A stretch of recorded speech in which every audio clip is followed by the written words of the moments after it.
Good evening, everyone, and thank you for being here. I am Sheriff Christina Corpus.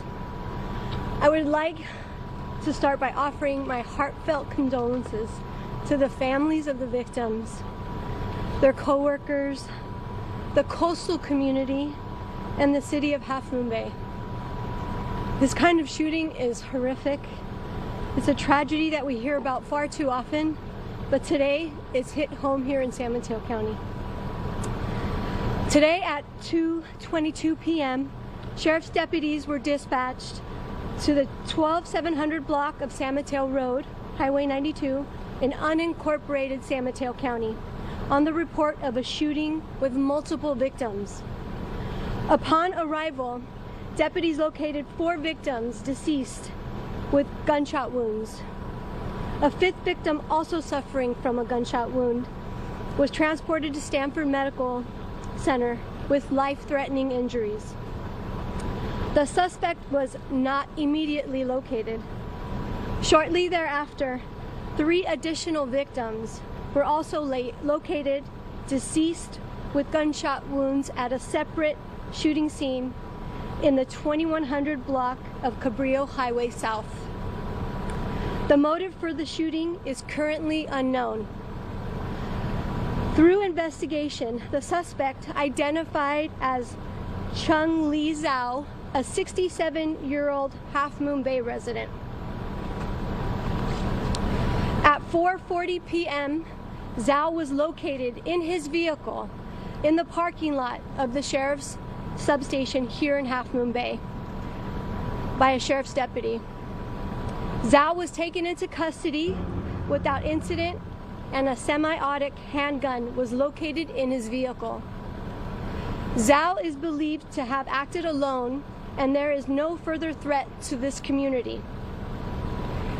This is a devastating tragedy for this community and the families touched by this unspeakable act of violence.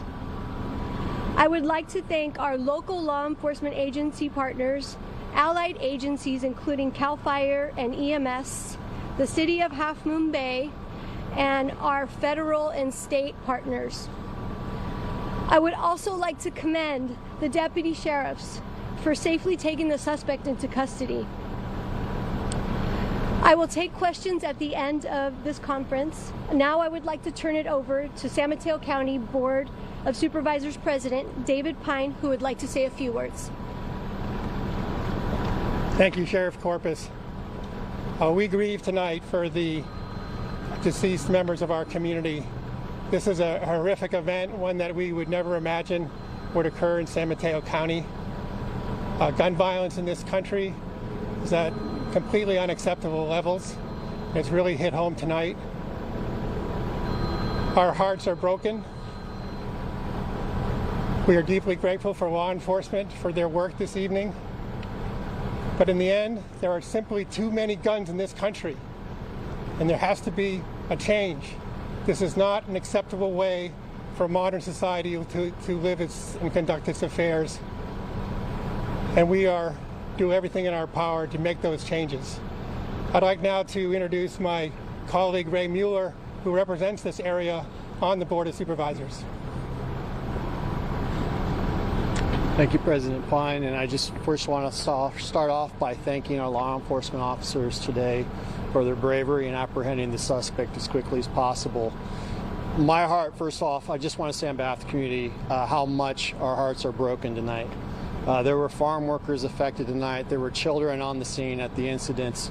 This is a truly heartbreaking tragedy in our community, and it comes on the eve of what happened just obviously yesterday, and then just weeks after natural hazard events which have really struck this community. So the one thing I want to say out to the people who are out there, who live here, who are watching, is please take advantage of the mental health crisis counseling that is available out there. The amount of stress that's been on this community for weeks is really quite high.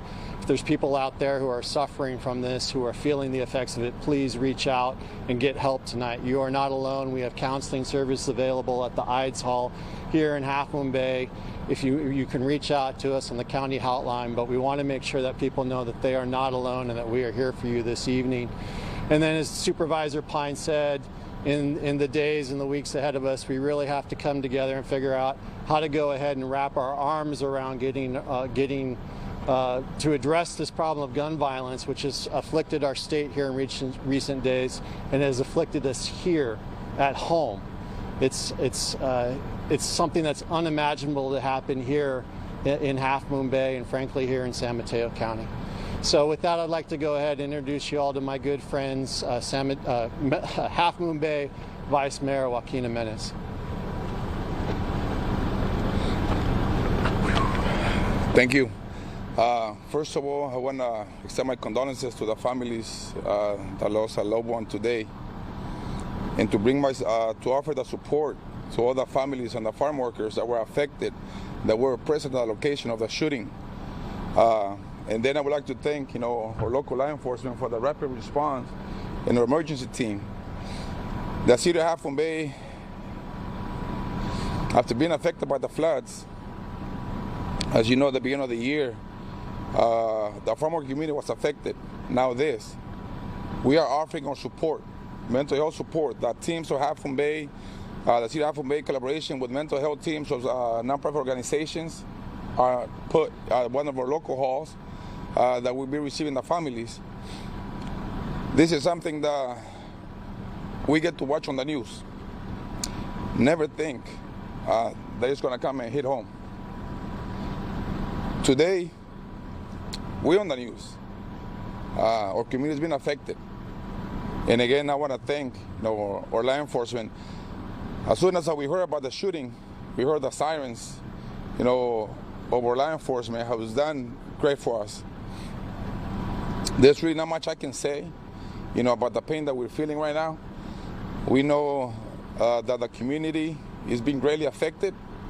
We have been receiving phone calls, text messages from family members wanting to know information, either family members, their relatives are okay. We hope they are.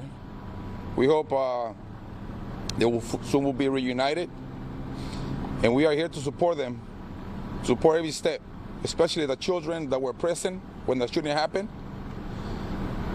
And hoping that this will be an eye-opener, what is going on in our community about gang violence and gun violence. So let's think about this and how we're going to be responding to the families that have been affected. Thank you.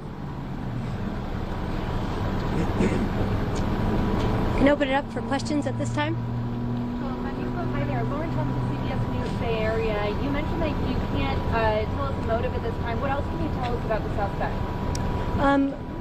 What we can tell you is that we know that he acted alone at this time, and that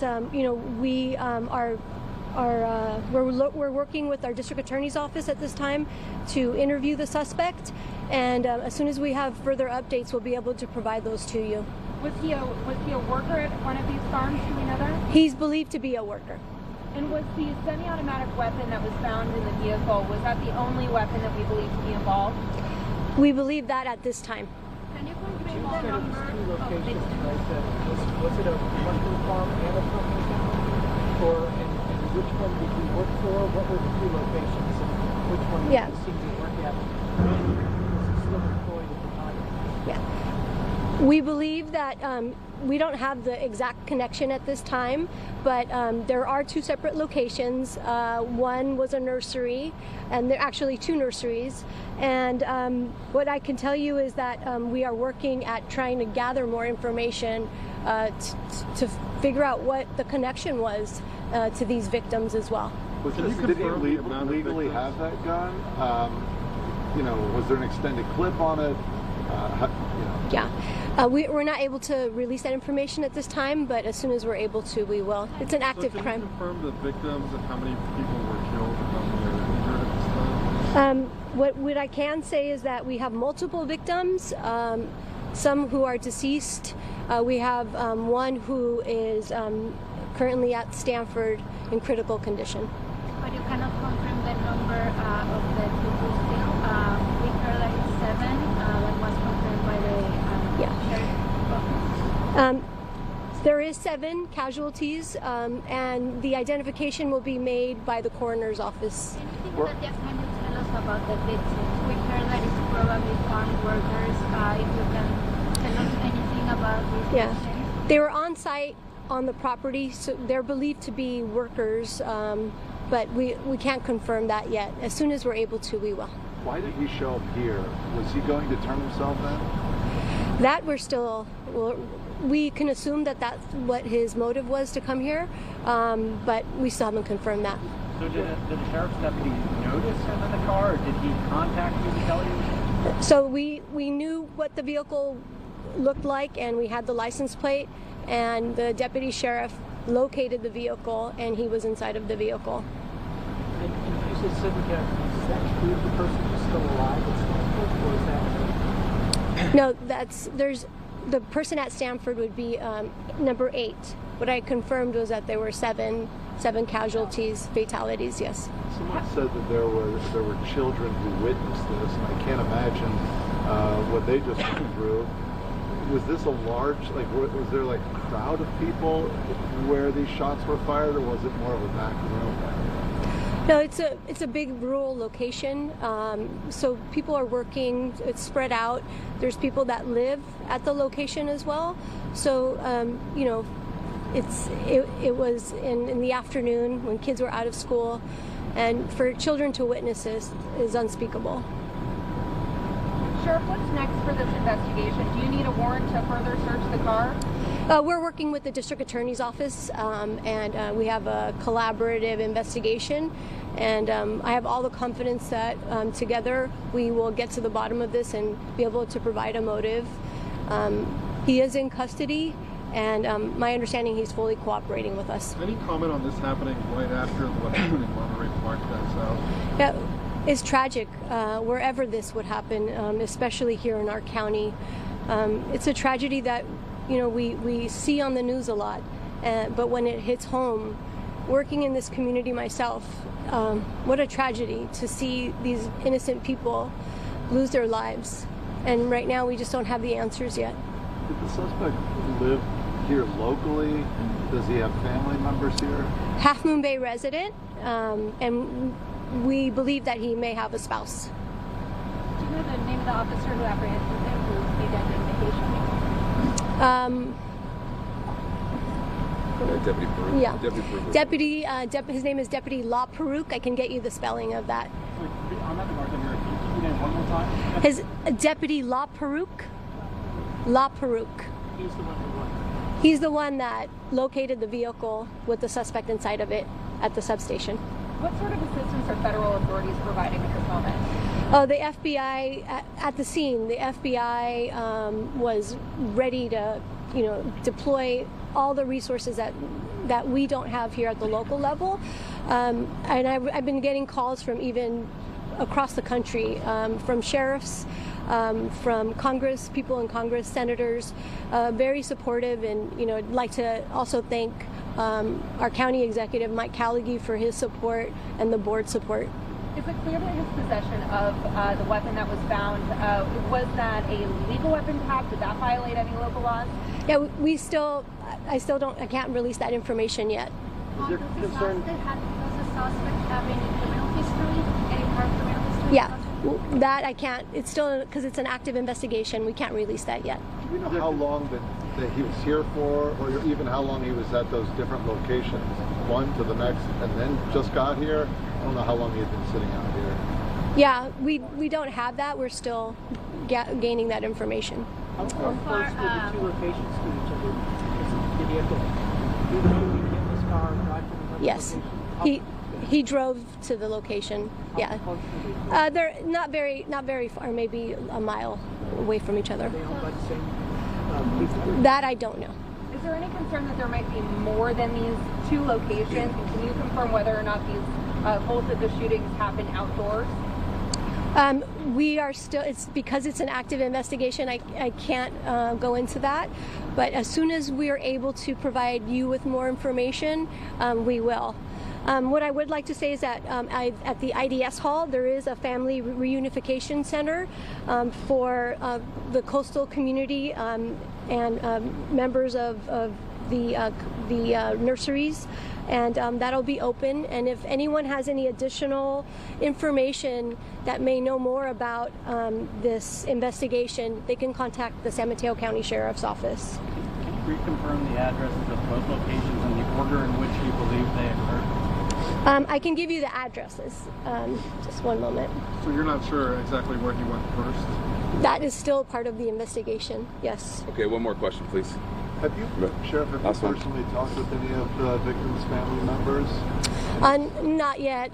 We're waiting to ID the victims, and then, but we will be in touch with them. What do you want to say? We all need to heal.